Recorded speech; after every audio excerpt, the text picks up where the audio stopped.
இந்த உருபியல்ல நம்ம எப்பவும் பார்க்குற மாதிரி தான் உருபியல்ல மொத்தம் 3 விஷயத்தை பற்றி தான் பேசியிருக்காங்க. என்னெல்லாம் அப்படின்னா, உயிரீட்டு சொற்கள் வேற்றுமை உருபுகளோடு எப்படி எப்படி புணரும் அப்படின்னு சொல்லி சொல்றாங்க. 2வது மெய்யீட்டு சொற்கள் வேற்றுமை உருபுகளோடு எந்த நிலையில புணரும் அப்படின்னு சொல்றாங்க.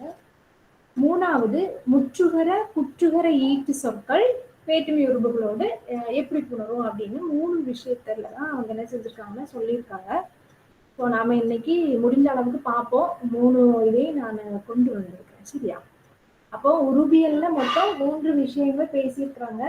புணரியல்ல பொதுவான வேற்றுமை புணர்ச்சியினுடைய சில விதிகள் எல்லாம் சொல்லிட்டு அப்புறமா உருபியல்ல அந்த எழுத்துக்கள் எல்லாத்தையும் கிளாசிஃபை பண்ணியிருந்தாரு. எப்படி கிளாசிஃபை பண்ணாரு அப்படின்னா, உயிரீட்டு சொற்கள் எந்தெந்த நிலைகள்ல வேற்றுமையில புணருது, வேற்றுமை உருபுகளோடு எப்படி புணரும் போது எந்தெந்த மாற்றங்கள் நிகழ்வுன்னு சொல்றாரு. அப்புறம் மெய்யீட்டு சொற்கள் வேற்றுமை உருபுகளோடு புணரும் போது எந்த விதத்துல மாறுதல் ஏற்பட்டிருக்கு அப்படின்றாரு.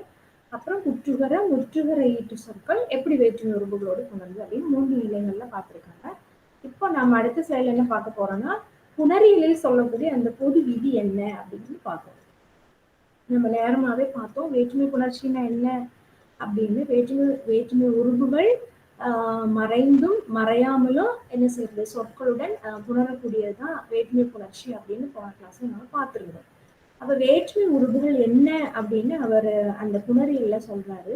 ஐ ஒடு கு இன் அது கண்ணென்னும் அவ்வாறு என்ப வேற்றுமை உருபு அப்படின்னு சொல்றாரு. அப்ப இவர் இங்க வேற்றுமை உருபுகள் மொத்தம் 8ன்னு எதுல சொல்லுவாருன்னா வேற்றுமை இயல்ல அவர் சொல்லிட்டு போடுவாரு. வெளிகொள்வதன் வெளியோடு 8 அப்படின்றாரு. ஆனா இங்க புணர்ச்சியில வரும்போது அவர் என்ன சொல்றாருன்னா 6 வேற்றுமை உருபுகளை தான் சொல்றாரு.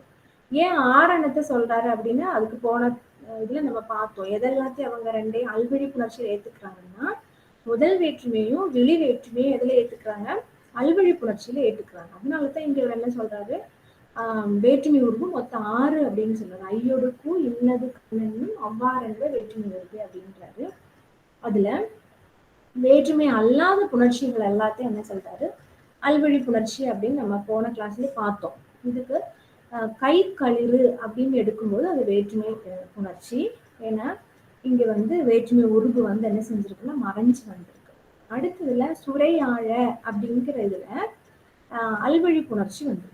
ஏன் ரெண்டும் வேறுபட்ட சொற்கள், பட் இதுல எது வரல, வேற்றுமை உருவுகள் மறைஞ்சோ வெளிப்படையாவோ வரல. ஸோ இது என்ன புணர்ச்சின்னு பார்க்குறோம், அல்வழி புணர்ச்சி அப்படின்னு பார்க்குறோம். அப்போ அவர் முதல்ல என்ன சொல்றாருன்னா, வல்லெழுத்து முதலிய வேற்றுமை உருவிற்கு ஒல்வழி ஒற்று இடை மிகுதல் வேண்டும் அப்படின்னு சொல்றாரு. அதாவது வல்லெழுத்தை முதலாக கொண்ட வேற்றுமை உருவு. வேற்றுமை உருவு என்னெல்லாம், ஐ ஆல் கு இன் அது கண். அப்ப இதுல வல்லெழுத்தை முதலாக கொண்ட வேற்றுமை உருவு என்னெல்லாம், கூவும் கண்ணும். அப்படிதானே?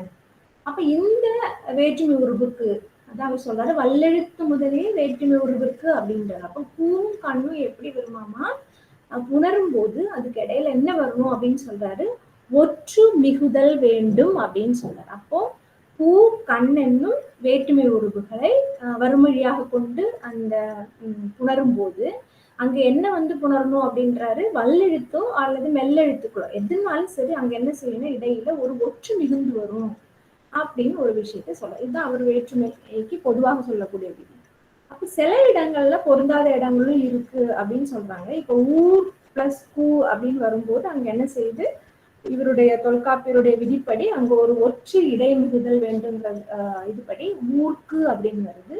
நீர்க்கு, ஊர்கண், நீர்கண். அப்ப அந்த ஈக்கு என்ன செஞ்சிருக்குன்னா வந்திருக்கு. பாட்டா தெரியுது இல்லையா அவங்களுக்கு, ஊர் பிளஸ் பூன்னு போட்டுட்டு அங்க என்ன செய்யும், ரெண்டும் புணரும் போது அங்க வல்லெழுத்து என்ன செஞ்சு மிகுந்து ஊர்க்கு அப்படின்னு வரும். ஓகேவா? அடுத்தது இது மிகாமலும் போகும் அப்படின்றது சில இடங்கள்ல என்ன செய்யும், மிகாமலும் போகும் அப்படிங்கிற ஒரு கருத்தை வைக்கிறாங்க. அப்போ இவர் வேற்றுமை புணர்ச்சி என்ன அப்படிங்கிறாரு. வேற்றுமை புணர்ச்சின்னா என்ன, 6 வேற்றுமை உருவுகளும் தொக்கோன்னா மறைந்தோ அல்லது வெளிப்படையாகவோ நின்று அந்த வேற்றுமை பொருளை உணர்த்திச்சுன்னா அந்த அதை என்ன செய்யுது வேற்றுமை புணர்ச்சி அப்படின்றோம். அல்லாத இந்த 6 தான் வேற்றுமை உருவுகள்ல புணரும். அது அல்லாத முதல் வேற்றுமையும் 8ஆம் வேற்றுமை வெளி வேற்றுமையும் எதுல அடக்கியிருந்தாங்க? அல்விழி புணர்ச்சியில அடக்கியிருந்தாங்க. பொதுவா சொல்லக்கூடிய வேற்றுமை புணர்ச்சிக்கான பொது விதி என்ன? இந்த வேற்றுமை உருபுகள்ல கூ கண், அதாவது வல்லெழுத்தை முதலாக கொண்ட தொடங்கக்கூடிய உருபுக்கு என்ன வந்து புணரும் அப்படின்றாரு. இடையில வந்து ஒற்று மிகும் அப்படிங்கிற ஒரு கருத்தை முன்வைக்கும்.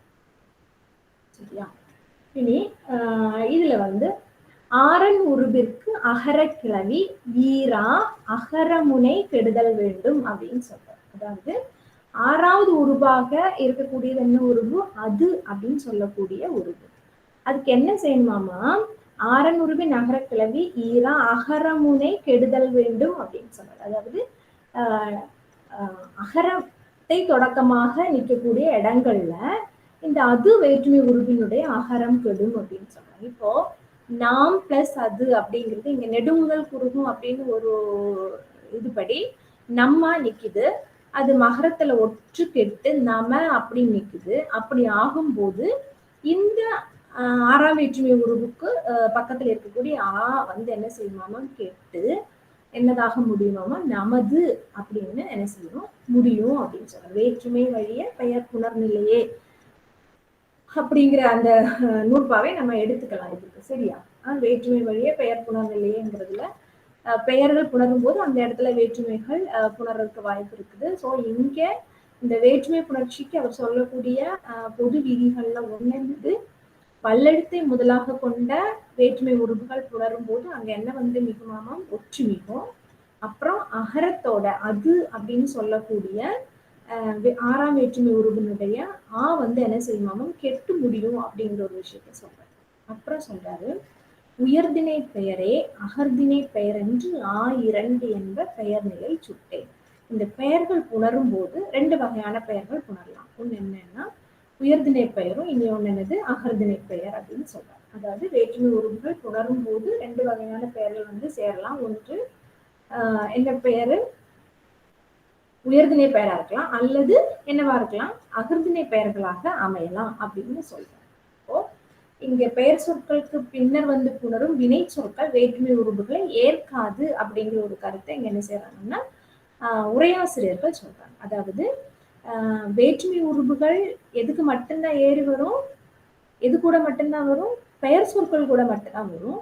வினை சொற்கள் கூட என்ன செய்யாது? அது புணராது. ஏன்னா வேற்றுமை உருபை ஏற்கக்கூடியது எது மட்டும்தான் ஏற்கும்? பெயர் மட்டும்தான் ஏற்கும். வினை சொற்கள் வந்து என்ன செய்யாது? ஏற்காது. அது ரெண்டனா அதுக்கு விதிவிலக்கு. ஒண்ணு என்னது? வினையால் அணையும் பெயரும் தொழில் பெயரும். தொழிலை முதல்நிலையாக கொண்டு வந்த பெயரும் வினையால் அணையும் பெயரும் என்ன செய்யும்னா வேற்றுமை உருபை ஏற்கும். அதை இங்க அவர் சொல்றாரு. அப்போ வேற்றுமை உருபுகளை ஏற்கக்கூடிய பெயர்கள் என்ன சொல்றாங்க? உயர்திணை பெயரனும் அகர்திணை பெயரனும் இரு வகையில என்ன செய்யறாங்க? அடக்குறாங்க. ஆனா இதுல என்ன சொல்றாங்க? பெயர் சொற்கள் மட்டும்தான் என்ன செய்யும்? வேற்றுமை உருபை ஏற்கும். மற்ற எந்த சொல்லும் என்ன செய்யாது? வினை சொற்கள் என்ன செய்யாது? வேற்றுமை உருபை ஏற்காது. அப்போ இங்க நம்ம பெயர் கூட்டல் பெயர், பெயர் கூட்டல் வினை நம்ம படிச்சோம்ல. அப்ப அதுல பெயர் சொற்கள் மட்டும்தான் எதை இருக்கும்? வேற்றுமை உருபை இருக்கும். இதுதான் இவர் புணரியல்ல சொல்லக்கூடிய விதிகள். ஓகேவா? அப்ப நம்ம இப்போ இதுவரைக்கும் புணரியல் பற்றின ஒரு பொது விதி சொல்றாரு. என்ன சொல்றாரு? 6 வேற்றுமை உருபு என்னன்னு சொல்றாரு. அந்த 6 வேற்றுமை உருபுல வலினத்தை முதலாக கொண்டு வரக்கூடிய வேற்றுமை உருபுகள் வந்தால் அது எதை ஏற்கும் அப்படின்றாரு. அதுக்கு இடையில ஒரு ஒற்று மிக வேண்டும் அப்படின்னு சொல்றாரு. அப்புறம் அது அப்படிங்கிற வேற்றுமை உருவோட முதல்ல, அதாவது முதல்ல இருக்கக்கூடிய அகரம் கெட்டுதான் புணரும் அப்படின்றாரு. அப்புறம் சொல்றாரு இந்த அதாவது வேற்றுமை உருபுகள் ஏற்கக்கூடிய பெயர்கள் 2 தான். ஒண்ணு உயர்திணை பெயர், அகர்திணை பெயர். அதுல எது மட்டும்தான் வேற்றுமை உருபு இருக்கும்? பெயர் சொற்கள் மட்டும்தான் வேற்றுமை உருபு ஏற்கும் அப்படிங்கிற கருத்தை சொல்றாங்க. ஓகேவா? இதுவரைக்கும் உள்ளது.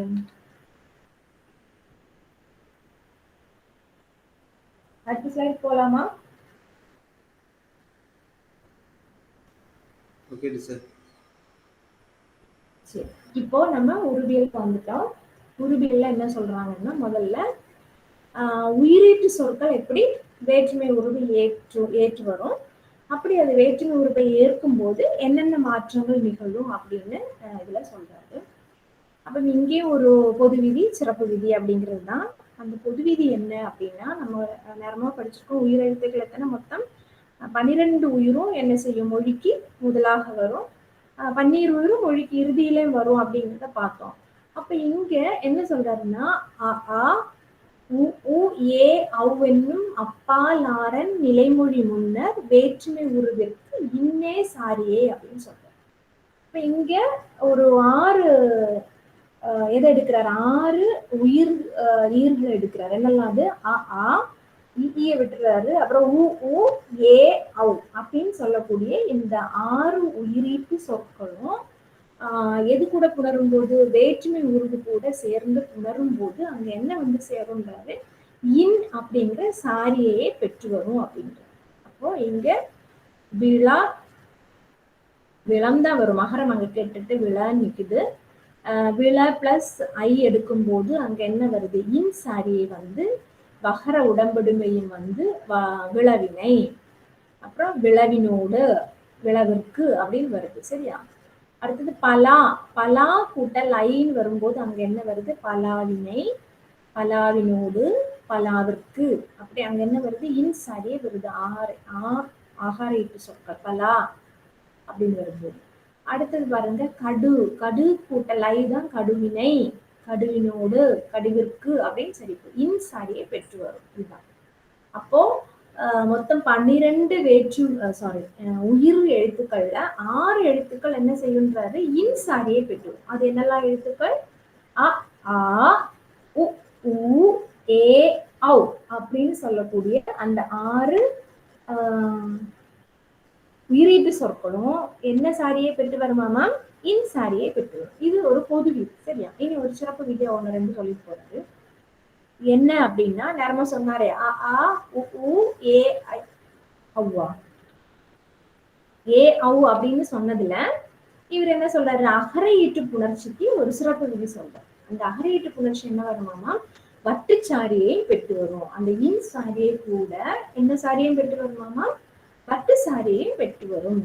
அதுல அவர் என்ன நூற்பா சொல்றாரு, பல்லவை முதலிய அகர இரு பெயர் வட்டுடு சிவனல் எச்சமின்றே அப்படின்னு சொல்றாரு. அதாவது பலவற்றை குறிக்கக்கூடிய அகரையீட்டு சொல். அப்ப எல்லா அகரையீட்டு சொற்களும் அல்ல, என்னது சொல்றாரு, பல அப்படின்னு பொருளை தரக்கூடிய அகரையீட்டு சொற்கள். அப்ப இங்க பல்ல, சில்ல, உள்ள, இல்ல அப்படின்னு கொஞ்சம் பல சில நமக்கு இப்ப ஆயிட்டு, பல சில உல இல்ல அப்படின்னு சொல்லக்கூடிய சில சொற்கள் அங்க பல்ல சில்லன்னு அவருடைய மொழிப்படி அவர் சொல்றாரு. அப்ப இங்க என்ன வந்து சாரியை பெறுமாமா, பலவற்றை, பலவற்றோடு 2 லா சேர்ந்து வந்திருக்கு. அப்ப இங்க ஒரு இல்லு புள்ளி போடாம வந்திருக்கு. பல்லவற்றை, பல்லவற்றோடு, உள்ளவற்றை, உள்ளவற்றோடு, இல்லவற்றை, இல்லவற்றோடு. அப்ப இங்க வற்று சாரி என்ன செஞ்சிருக்கு, வந்து சேரும் அப்படிங்கிற ஒரு கருத்தை சொல்றாரு. ஓகேவா? முதல்ல அவரு பொது விதி என்ன சொல்றாரு, அ ஆ உ உ ஏ ஔ அப்படின்னு சொல்லக்கூடிய அந்த 6 உயிர் ஈறுகளும் என்ன சாரியை பெற்று வரும், இன் சாரியை பெற்று வரும். அப்புறம் சொல்றாரு, அதுல அகரீட்டு சொற்கள்ல என்ன பொருள் வரக்கூடியதா இருக்கணும், பல பன்மை சுட்டக்கூடிய அகரீட்டு சொற்கள் வந்துச்சுன்னா அங்க என்ன வந்து சேருங்கிறாரு, வட்டு சாரியை பெற்று வரும் அப்படிங்கிறாரு. பல்லவற்றை, பல்லவற்றோடு, சிலவற்றை, சிலவற்றோடு அப்படின்னு நம்ம என்ன செய்யலாம் சொல்லிக்கலாம். சரியா? அடுத்தது இன்னொரு சிறப்பு விதி சொல்றாரு, ஆகார ஈற்று ஆவை இறுதியாக கொண்ட இதுவும் என்ன செய்யுமாமா, வட்டு சாரியை பெறும் அப்படின்றாரு. அப்ப இதுல ஏன் இது 2ஐயும் சேர்த்து சொல்லிருக்கலாமே, ஆ ஆ அப்படின்னு 2 ஈர்களும் வட்டு சாரியை பெற்று வரும்னு ஒரே நூற்பாவே முடிச்சிருக்கலாமே அப்படின்னு உங்களுக்கு ஒரு சந்தேகம் வரலாம். ஆனா அது ஏன் அப்படி சொல்லாம போறாருன்னா, ஆங்கிறது என்ன பொருளை வந்திருக்கணும், பல அப்படின்னு பொருள் பட்டுக்கணும். இந்த ஆ அப்படிங்கிறது என்னங்கிறது திருப்பி சொல்ல பாருங்க, யாயன் வினாப்பெயர் வட்டுச்சாரியை பெற்று வரும். யாவன் வினாவும் ஆவியல் தெரியாது அப்படின்னு சொல்றாரு. யா அப்படின்னு சொல்லக்கூடிய வினாப்பெயரை முதலாக கொண்ட சொல், யான் நிக்கக்கூடிய யாவன் அப்படின்னு சொல்லக்கூடிய யா நிக்கக்கூடிய சொற்கள் என்ன செய்யுமாமாம், வினாப்பெயராக இருக்கக்கூடிய அகர ஈட்டு சொற்கள் என்ன சாரியை பெற்று வருமாமா, அந்த வற்று சாரியை பெற்று வரும். யாவன் யா அப்படி நிக்க வற்று சாரியை பெற்று, யா கூட்டலை யாவற்றை, யாவற்றுடு அப்படின்னு இங்க என்ன சொல்றாங்க, பெற்று வரும் சொல்றாங்க. ஓகேவா? அப்ப இதுதான் உயிர்கள்ல மொத்தம் 6க்கு சொல்றாரு. 2 எக்ஸம்ஷன் சொல்றாரு. என்ன எக்ஸம்ஷன்? அகர ஈற்று பலன்னு சொல்லக்கூடிய சொற்கள் என்ன சாரியை பெற்று வருமாமா? வட்டு சாரியை பெற்று வரும். அதுவும் ஆண் சொல்லக்கூடிய வினாப்பெயரானா அது என்ன சாரியை பெற்று வரும்? வட்டு சாரியை பெற்று வரும். சுட்டெழுத்துக்களை இறுதியாக கூட சொல்றேன். அப்ப அடுத்தது ஊக்கு போறாரு. அதாவது சுட்டெழுத்துக்கள் அது இது உதுன்னு நம்ம சொல்லுவோம்ல. சுட்டு முதல் உகரம் அப்படின்னு சொல்றாரு. சுட்டு முதல் உகரம்னா சுட்டெழுத்துக்கள் நமக்கு தெரியும். ஆ இ உ. போன கிளாஸ்ல சுட்டு முதல் ஐகாரம் பார்த்தோம். அது என்ன? அவை இவை ஊவை. இங்க சுட்டு முதல் உகரம் அப்படின்னு சொல்றாரு. சுட்டு முதல் உகரம் என்ன? அது இது உது.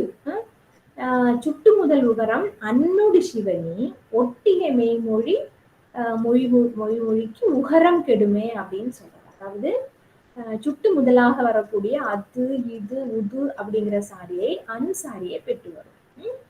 அப்ப இது உருவுகளோடு புணரும் போது அந்த புணரும் போது நிலைமொழி இறுதியில் உள்ள உகரம் என்ன செய்யுமாம்? தான் ஏறி நின்ற தகரமே இருக்க என்ன செய்யுமாம்? கெட்டு விடும். அந்த உகரம் கெடும் அப்படிங்கிறது தான்.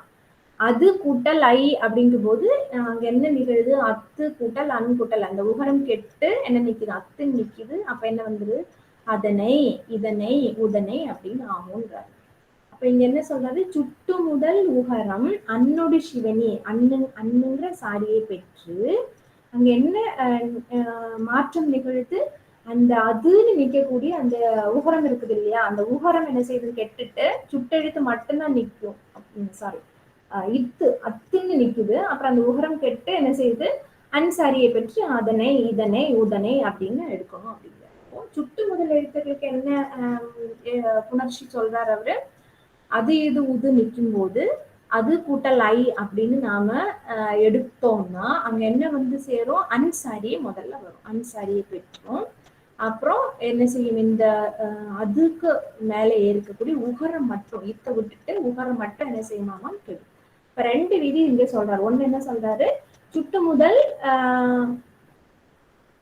முதல் உகரம் அன்னொடு சிவனும் அப்படின்றாரு. சாரியை பெற்று வரும். அப்புறம் சொல்றாரு ஒட்டிய மெய் ஒழித்து உகரம் கெடுமே. அந்த ஏறி நின்று உகரம் இத்து கூட்டல் ஊதான தூ அது. அப்ப அந்த இத்தை விட்டுட்டு உகரம் என்ன செஞ்சுமாமா? கெட்டு போயிரும் அப்படின்றாரு. அப்ப கெட்டு போகும்போது அங்க அத்து நிக்குது. சாரியை பெற்று அதனை இதனை உதனை அப்படின்னு வருன்றாரு. அப்ப இது ரொம்ப சிம்பிள். என்ன? சுட்டெழுத்துக்களை முதலாக கொண்ட உகரம் அது இது உது வரும்போது 2 மாற்றம் நிகழும். ஒன்னு என்னது? சாரியை பெற்று வரும். அது கூட என்ன வந்து மாற்றம் நிகழும்? அந்த உகரம் என்ன செய்யும்? ஒற்றை விட்டுட்டு என்ன செய்யறோம்? மெய்யை விட்டுட்டு உயிர் மட்டும் என்ன செய்யறோம்? போயிரும். மெய் மட்டும் அங்க நிற்கும். அப்ப என்ன வந்து சேரும்? பக்கத்துல இருக்கக்கூடிய அண்ணன் சேர்ந்து அதனை இதனை உதனைன்னு வரும். ஓகே, இது சொல்றாரு என்னன்னா சுட்டெழுத்தை முதலாக உடைய ஐகார ஈட்டு சொற்கள் இருக்குது இல்லையா? அது என்னெல்லாம்? அவை இவை உவை. இந்த 3 சொற்களும் என்ன சாரியை பெற்று வரும்? வட்டு சாரியை பெற்று வரும் அப்படின்றார். இப்ப சுட்டெழுத்துக்களை முதலாக உடைய உகரம் என்ன சாரியை பெற்று வரும்? சாரியை பெற்று வரும். ஒருவேளை உங்களுக்கு ஒன்வேர் கூட கேட்கலாம். எப்படி? சுட்டு முதலாகிய என்னது உகரக்கிழவி என்ன சாரியை பெற்று வரும் அப்படின்னு கேட்டா என்ன சாரியை பெற்று வரும்? சாரியை பெற்று வரும்.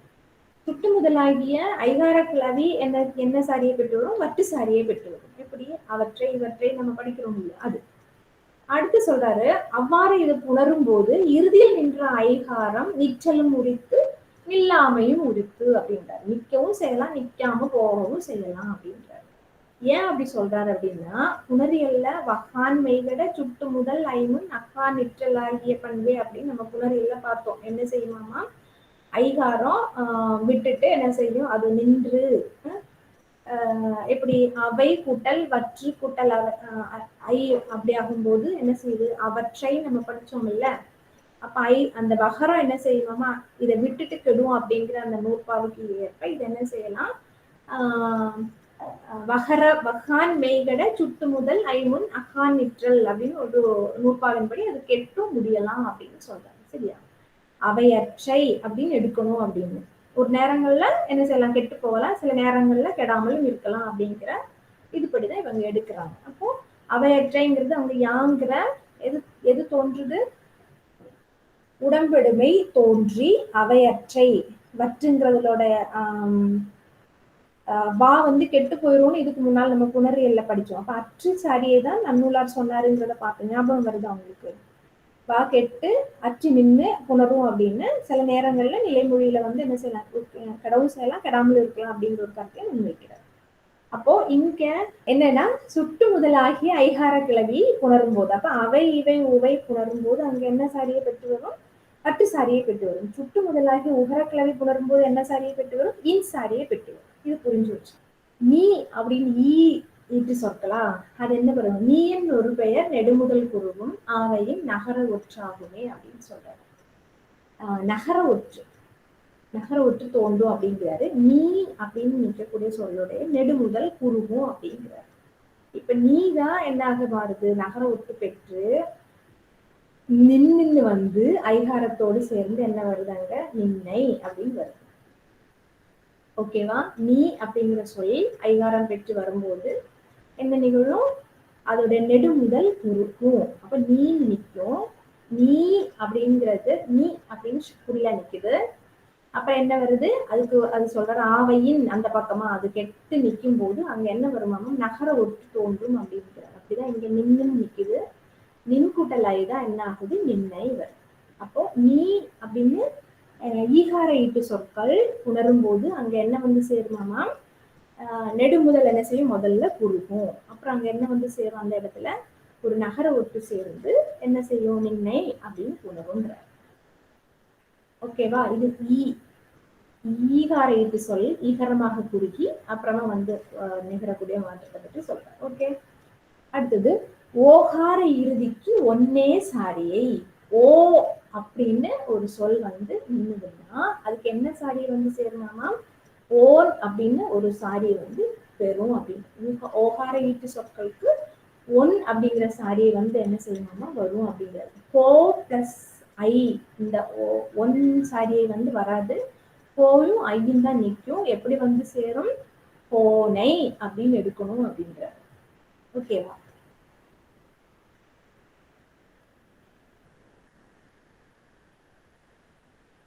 ஓ பிளஸ் ஐன்னு வரும்போது என்னது, ஓனைன்னு சேர்த்து கோனைன்னு எடுக்கணும்னு சொல்றேன். ஓகே, அப்ப இதெல்லாம் புரிஞ்சுதா? நீ ஆச்சு, அப்புறம் ஓ ஆகார கோ ஓ சொல்லிட்டாரு.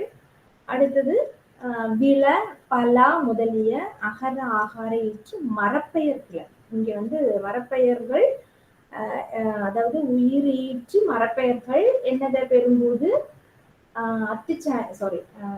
வேற்றுமை உருதுகளை புணரும் போது என்ன நிகழும் அப்படின்னு சொன்னது. ஆ என்னும் மரப்பெயர் கிளவிக்கு அத்துடு சிவனும் ஏழன் உருவே அப்படின்றாரு. என்ன சொல்றோம், ஏழாவது உருவு வந்து புணரும் போது மரப்பெயர் அப்படின்னு சொல்லக்கூடிய மரப்பெயருக்கு முன்னால எத்தனாவது வேற்றுமை உருவு வரும்போது, ஏழாவது வேற்றுமை உருவாகிய கண் அப்படின்னு வந்து சேரும் போது அங்க வந்து என்ன செய்து வருமாமா, அத்துச்சாரியை வந்து தோன்றும் அப்படின்னு சொல்றாரு. ஓகேவா? அப்ப இங்க என்ன மரப்பெயர், ஆகார ஈற்று, அகர ஆகார ஈற்று மரப்பெயர் வந்து எத்தனாவது வேற்றுமை கூட, ஆறாவது வேற்றுமை கூட, சரி ஏழாம் வேற்றுமை உருவு கூட உணரும் போது என்ன வந்து சேருவாங்க, வத்திச்சாரியை வந்து சேரும் அப்படின்னு. ஓகேவா?